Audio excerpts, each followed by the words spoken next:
ભરૂચના નવમા નવાબ તરીકે આદિલ અલી વજાહત ખાનની ગૌરવપૂર્ણ સમારોહમાં ઘોષણા કરી દસ્તારબંધીના પવિત્ર કાર્યક્રમનું આયોજન કરવામાં આવ્યું હતું।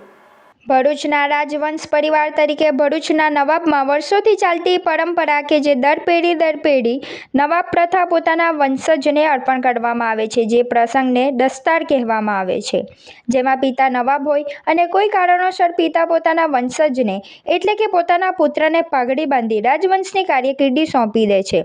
ભરૂચમાં કંઈક આવું જ થયું। ભરૂચના શુજાઅત અલી ખાન, જેઓ ભરૂચના 7મા નવાબ હતા, ત્યાર પછી ભરૂચના 8મા નવાબ તરીકે એમના પુત્ર વજાહત અલી ખાન હતા અને હવે 9મા નવાબ તરીકે આદિલ અલી વજાહત ખાનને એમના પિતા વજાહત અલી ખાન તરફથી ભરૂચના 9મા નવાબ તરીકે આ ગૌરવપૂર્ણ સમારોહમાં ઘોષણા કરી દસ્તારબંધીનો પવિત્ર કાર્યક્રમ ભરૂચની હજરત એદ્રુસ બાવાની દરગાહ ઉપર કરવાનો આવ્યો હતો।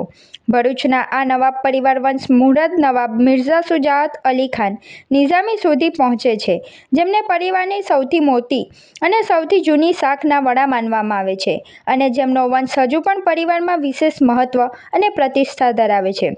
આ ગૌરવપૂર્ણ સમારોહ અલ અદ્રુસ બાવાની દરગાહ ખાતે યોજાયો હતો, જ્યાં આ દસ્તારબંધી સમારોહ મસ્જિદના પેશ ઇમામ સાહેબ અને દરગાહ શરીફના ખાદિમ સાહેબ હાજરીમાં કરવામાં આવ્યો હતો અને આ પવિત્ર સમારોહ દરગાહના સજ્જદદાર નશીન હજરત સૈયદ શહાબુદ્દીન એદ્રસીના દુઆ આદર અને સન્માન સાથે કરવામાં આવ્યો હતો। નવાબ સાહેબના નાના ભાઈ નવાબઝાદા અઝમત અલી ખાન ભરૂચના લોકો, મિત્રો, સંબંધીઓ અને નવાબ ભરૂચના સંબંધિત લોકો સાથે પણ હાજર રહ્યા હતા।